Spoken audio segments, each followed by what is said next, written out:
Blood Type Wellness Podcast, where the right plate meets purpose and flavor finds faith. Blood type balance, mind, body, whole. Feed your spirit, that's the ultimate goal. We season for life. Welcome back to the Abstract Wellness Podcast. I am your host, Casey Price, Certified Wellness Nutrition Coach and Educator. And here we talk about wellness beyond trends. We talk about what actually sticks. Now, before we begin, I just want to ground today's conversation.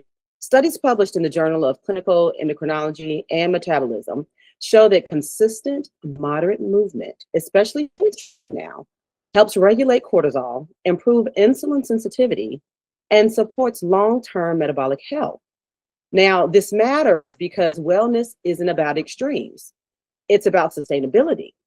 And that's exactly what today's conversation is all about. Now, today I'm so super excited. I have our first guest for the Abstract Blood Type Wellness Podcast, and he is a dear, dear friend of mine, slash business partner, slash Savannah State Tiger. He was one of the star athletes at Savannah State University, and someone who I value their opinion tremendously when it comes to the movement aspect of the trifecta that is AC Art of Food. And his work aligns beautifully with my philosophy. Okay. My guest, Shannon Howard. All right. He is a digital strategist, business consultant, and entrepreneur who helps brands to grow through smart marketing systems, automation, and business strategy. He's also a lifelong fitness enthusiast and founder of the Run24 fitness program community. I'm very excited about that, a part of that as well, who believes that movement is medicine and health as well, bringing a holistic lens to performance, sustainability, and long-term success with business and in life. So, in a world that often pushes us to do more, harder, and faster, Shannon essentially brings us back to what actually supports the body, especially under stress. Shannon, hey, yes, love. Happy New Year. Happy New Year, everyone. New Year. Welcome to the Abstract Blood Type Wellness Podcast.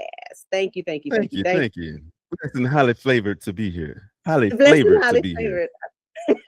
Not highly favored, but highly flavored. Highly flavored. All right. Yeah. I'm so happy to have you on here. When I was creating this podcast, of course, I had you in mind in getting the information out there because there's a lot to get. And I know that oftentimes the health and wellness community can be just infiltrated with a lot of the things. Maybe I should get on, this diet plan, or maybe I should get on this workout plan. But I appreciate your individuality and understanding that each person's mobility and makeup are different. So in a sense, that kind of is how and why you created Run24, which is that fitness platform. Okay. You're a phenomenal influencer when it comes to business, but also movement. You and your family, you guys, your platform is growing exponentially. Your whole family in there, your son and your wife, and y'all be cracking me up. I have several listeners who follow you, and it is hilarious, but I mean, it's real because these are real scenarios that go on in the gym. Tell me a little bit about how you started Run24 and what was the premise behind all of it. Premise behind Run24, it has some sentimental values with it. I'm a lifelong athlete first and foremost, so I always remember my dad saying, if you always stay in shape, you don't have to worry about being out of shape to try to get back in shape. So I always took that premise and applied it to my life as being a lifelong athlete. But Run24 Fitness Group itself was dedicated to my best friend growing up named Larry Davis. He succumbed to ALS in 2015. And growing up, he was one of the fastest guys I've ever seen in life. Legend has it, he would run at night, take his shirt off, and throw his hands up at the moon. And that's what made him fast. So we started calling him Dirty Moon. Then he wore number 24 in high school football. And then he was born on the 24th. One of his kids was born on the 24th. And he died on the 24th. So I kind of combined the legacy of his life with my platform in honor of him. So I called it Run24. Running, meaning he was known for running fast, and 24, which held many significant milestones in his life as well as mine. So you wouldn't believe he died on March 24th. and my grandmother died on March 24th. So that's how it all comes together. And kind of do that in remembrance of him. I stay in touch with his family and kids, and his son looks exactly like him. And I just thought it would be cool if I just open up my vision for dedicating to him to a community that we can dedicate to each other and encourage each other and all of that good stuff. I love how you're taking that number 24 and making it something more inspirational, more of a remembrance to motivate and inspire, which you do. All love all the time. When in your platform, what do you find the most people struggle with to stay consistent?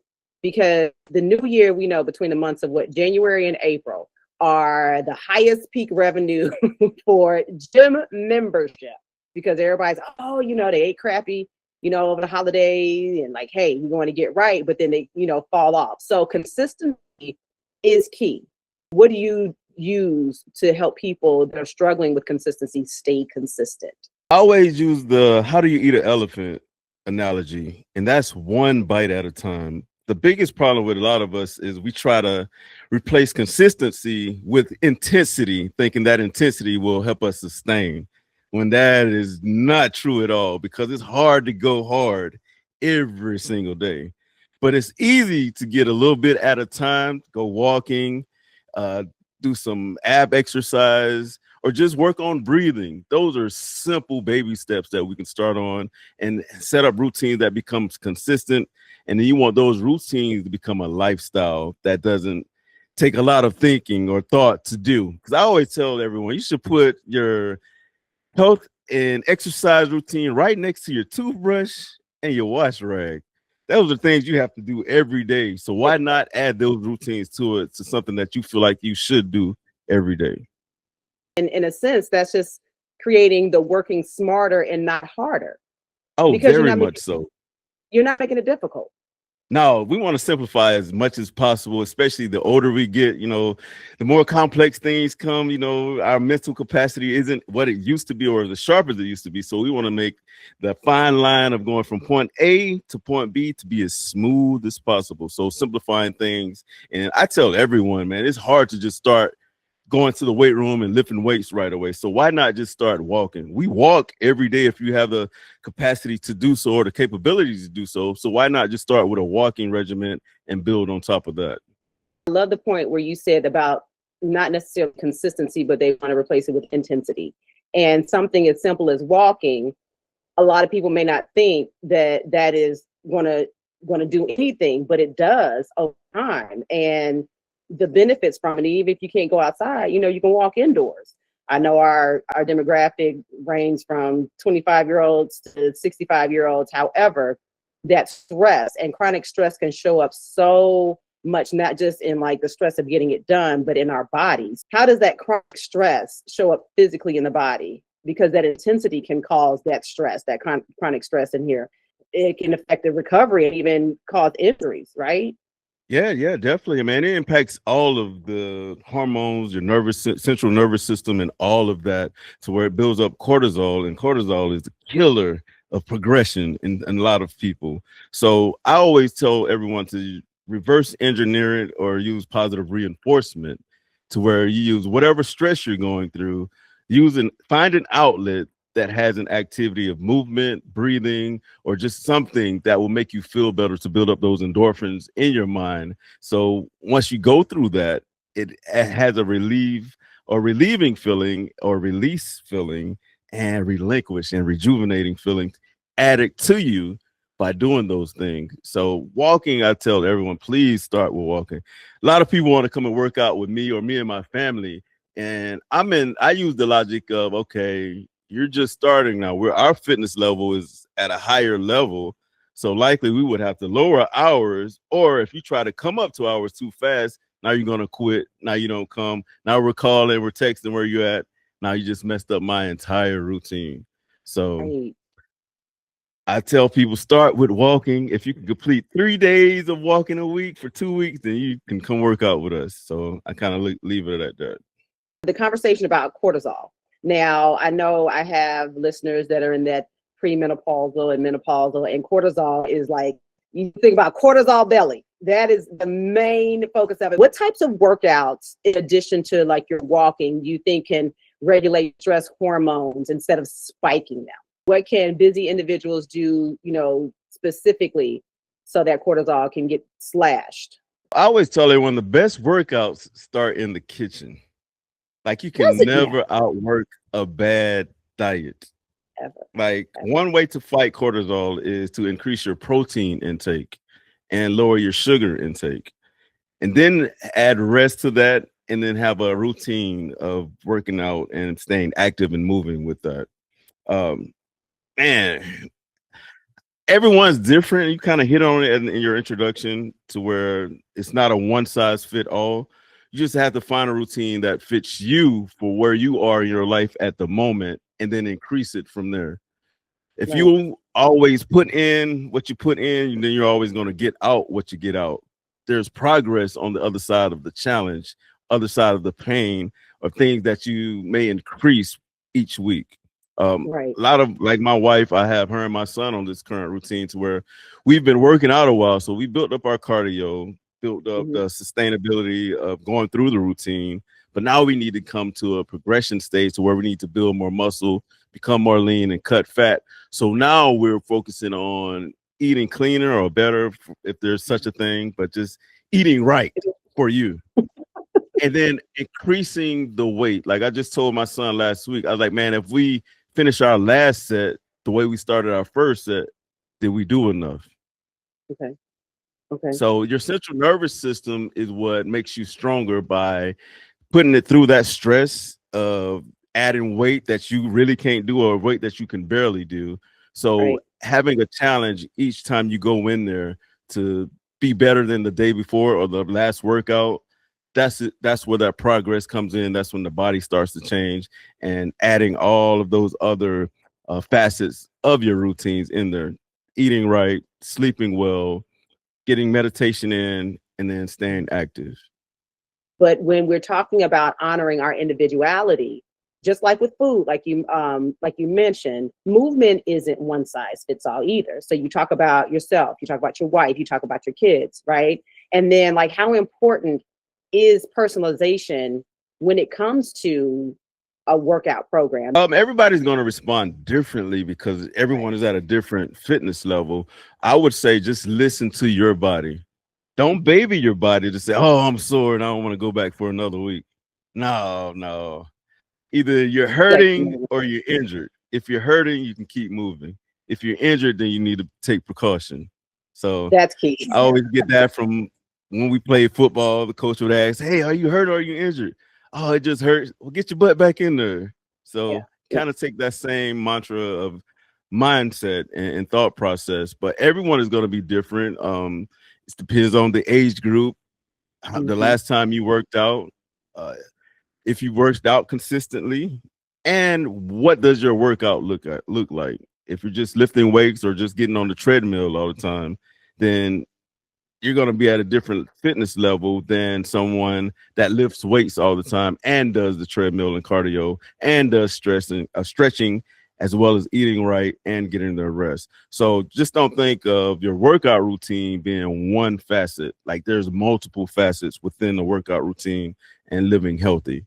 So I always tell everyone, eat right first. Make sure you set aside time for your rest, and then get your workout in, and then recover after that. So I love those that. are the kind of facets you can break it down into it, and then track your progress, track your regression. So Right. if you've been doing well for 2 weeks and you missed a week, okay, how far back did I go back from the week I was doing well? So Right. it's just like driving a car. How do you know how fast you're going if you don't look down at the speedometer? You may see That's the true. signs that go by with the speed signs, but how do you know how fast you're going if you're not looking at the speedometer? So it's the same as tracking your food. If you know you're starting a new program, okay, what is my calorie intake for the day, for the week, and for the month? How many calories should I burn? You can't have bro science where you're trying to guess that. You got to actually track that. What does that look You like? do. And there's too many apps out here, too many resources for us not to be able to get that, or reach out to AC with ACR the food, and she'll teach you how to do that. Oh, absolutely. Absolutely. We have to do the work in action and, in order to get the results that we want. It doesn't happen overnight. You didn't get this way overnight. So it's not going to Exactly. be overnight when you figure that out. When I talk about food, I talk about the preventative method and how it's preventative medicine. What's your take on using movement as preventative medicine, not necessarily like a reward? The best care is preventative care. The best health care is preventative health care. So if you stay stagnant, just like if a car stays stagnant in your yard, it builds up dust, the tires dry rot, the doors start to crack and it gets dirty and all of that. Your body is the same way. Like the older we get, the more movement we need to keep the blood flowing, the flexibility in those joints, flexibility in those legs. Like study and research has shown those with the strongest legs live the longest. Those, I'll repeat it again, those with the Repeat it, strongest legs please. For the people in the back. Real talk. live the longest. I often think about like the older people I grew up in our neighborhood, and I never saw them drive. I saw them walk everywhere. They did. God bless the dead. There was one mother of the neighborhood, we call her mother, but her name was Sister German.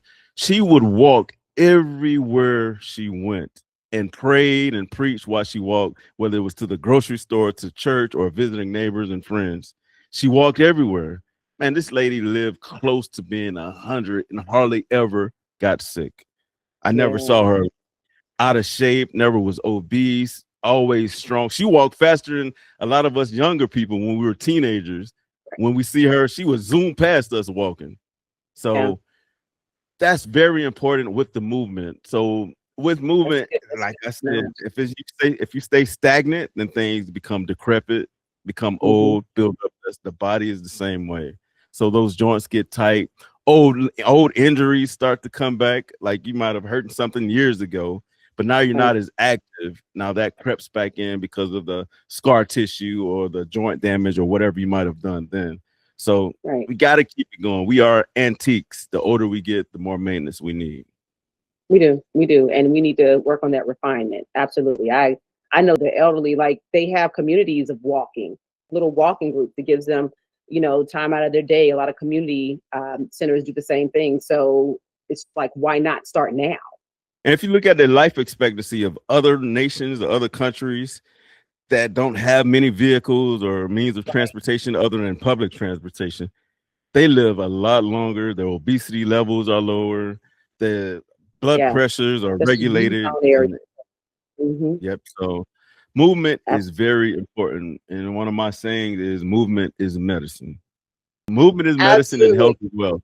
Yeah. Now this is great information, right, Shannon? So I love that what you're giving is just things that you would give on a daily basis. Like I mentioned beforehand, this is the new year. People are hearing all these different types of trends, these reports out, do this, do that, not even just the workout trends, but also with the eating trends and the diets, the short-term eating habits. Now, if someone is feeling completely overwhelmed, especially if they haven't been consistent and are making that change to say, hey, I want to commit, what's something realistic that you could recommend for balancing work with that, kids going back to school? How do you make it something that they can do? It's like, okay, hey, I could do that. It's not overwhelming. Yeah, first of all, I would have everyone check to see where you're starting from. Like, when was your last annual update? And can you get your annual update anytime soon to see what your levels are, what your blood pressure is, what are you weighing? So start there. And if you already have that information, find a professional if you can and get a plan. To me, there is so much where people throw things on the wall because they see it on social media, heard a friend talking about it, or just saw somebody doing it, but they don't know what they're doing, why they're doing it, and how they're doing it. So to me, you have to get a plan. Well, first, pray, plan, execute. So get a mental and spiritual balance, then get a plan from a professional like AC Price or myself, or find someone who's reputable and certified and know their stuff, and then apply that plan and see how it's applicable to you and the goals you're trying to achieve, and then execute it. To me, we don't celebrate ourselves enough for the small wins. We always wait for the big wins to come. Right. So when I was doing personal training, I would tell my clients at the very beginning, go find some jeans that's two sizes small, and then hang them up to where you have to look at them every day. Goals. Goals. Right. So this way you have something that's tangible in your face, and it's a reminder of, okay, I need to stay on track. I need to stay consistent. I need to do this routine and keep going. Second thing I would say is find you an accountability partner, accountability group, accountability team, or just a group fitness location to where you feel a part of something and everyone's striving toward the same goal. Sometimes you may not feel like doing it, and then your accountability partner calls you, it's like, hey, I'm on my way. You coming today? It hurts to say, no, I ain't going to make it. But it feels good to say, yes, I'll see you there at this time. So having that accountability partner kind of helps hold you accountable and hold them accountable. Now you guys are working toward the same thing. Is that making sense, AC? You know, I try to keep it as granular as possible in layman's terms. And I love it because it brings it back to the basic. It doesn't overcomplicate things. It doesn't give you a whole lot of things. It makes sense. And these are practical applications that you can incorporate in your daily life. This is not going to take you out of something that you already know you need to do. And I think also with that accountability partner, FOMO is real. FOMO, fear of missing out. So if I hear that the group is gone, like, you're going to sit there, even though you may not feel like I should just went ahead and I would have got to my goals to get into them jeans that are hanging in the closet faster. I would do that. Right. So Shannon, we're wrapping this up now. Okay. And this has been great, but I cannot let you leave out without being in the hot seat for some rapid fire questions. They call me fireman. Let's go. You have given so many great nuggets. I think that some of these may overlap, but so this may be like a little summary to just iterate to the listeners of how simplistic it is to just do it. Literally to just start doing it. You ready? Yep. All right. Morning workouts or evening movement? Evening movements. Cardio or strength, and why? Strength mixed with cardio, because I'm a big believer in having high intensity workouts that require you to use your strength, but it also gets your heart rate up at the same time. So it's a good combination of both. And plus, cardio is boring to me. I can't stand running on the treadmill. I'll do the Stairmaster because it has more intensity, but just riding the bike, sitting there looking, doing the same thing over and over, your mind starts to wander and you become bored. But if you're strength training, you're trying to reach a goal within a certain amount of time and gets that heart rate up at the same time. I think I already know the answer to this, but music or silence? Oh, music all day. Okay, so what's your favorite genre while you're working out? Oh, y'all not going to believe this, but R&B. Really? Yeah, like if you go to my Instagram page, you'll see all the hip hop, all the intensity workout music go with it. But while I'm training, man, I'm so R&B. I'm so rough and black. I am so rough and black. Rough, black, and love, baby. Rough, black, and love. Running anything that I've ever done, it's got to be trap.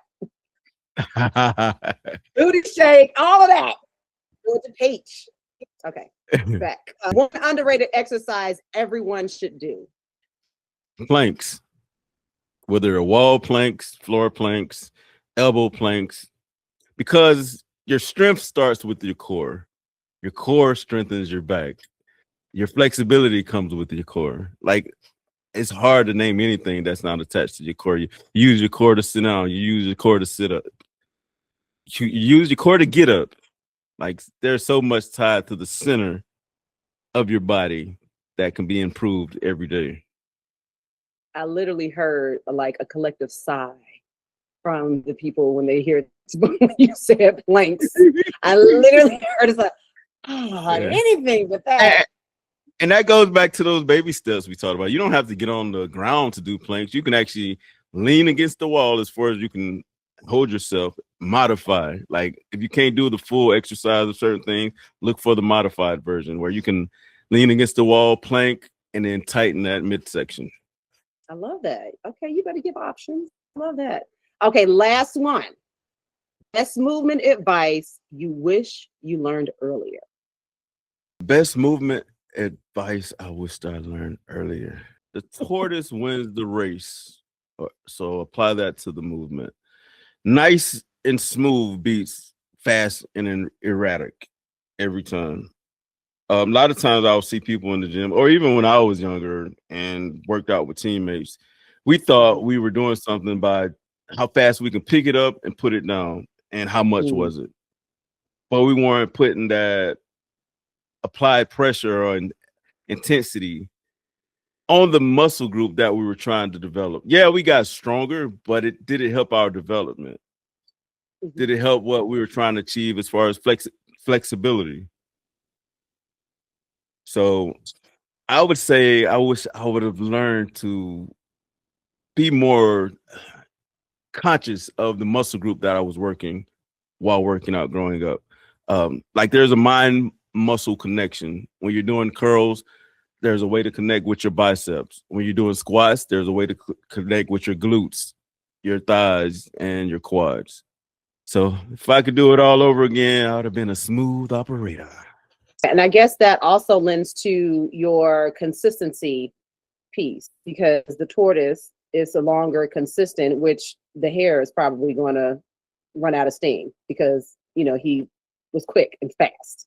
So yeah, he's going to shoot out quick. That didn't sound right. He's going to end quick. But did he have the right form? Did he achieve what he wanted to achieve? Did he get anything? Right.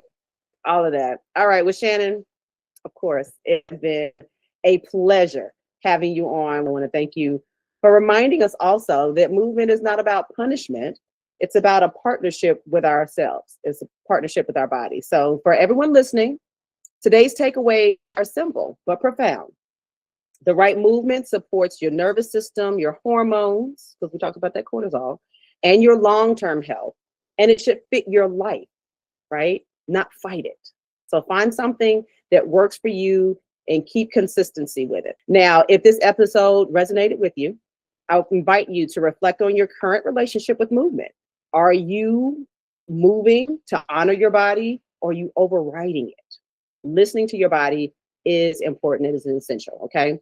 So now, Shannon, I'm going to allow you to speak about how anyone who needs you for professional business or even for Run24 Facebook group, it keeps me on point. So if you're looking for that accountability partner, Shannon, I'll let you speak a little bit more on it. Yeah, I mean, I'm a digital strategist, business consultant by trade, but this is a health and wellness platform that I would love to extend the opportunity for you guys to join us in the community at Run24. And if you're looking for it and you're out there, it is //Run24. It's RUN, the number 2 and 4. And join our community. Like people say, Shannon, I saw you in your group. I'm like, no, this isn't my group. This is our group. There are other professionals in there, personal trainers in there. There's other fitness influencers in there. There's gym owners in there, meal prep companies, anything that has to do with health and wellness, and so much more that are in there from all backgrounds, from all around the world. Bankers, doctors, lawyers, whatever you name, they're in the group. And feel free to jump in and ask questions, and then someone will answer it if I don't answer it myself. We definitely want to expand the group so you guys can share it with your family, your friends, and then come and be a part of it. I often try to say it's my fitness fam away from home, but I can take the home wherever I go since it's accessible through the mobile phone. Feel free to come. Once again, it's Run24 Fitness Group. Health is wealth and movement is medicine. So take care of yourselves out there. And don't worry if you guys did not get that. It will be listed in the show notes below to learn more about Run24. And as always, if you're looking for personalized guidance around nutrition, movement, and mindfulness with a blood type focus, I'm here to support you through one-on-one coaching, memberships, and our growing wellness resources. So thank you so much, Shannon, for joining us. And thank you to my listeners for spending time with us today. And until next time, choose intention, choose sustainability, and always choose yourself. Great eats and healthy living.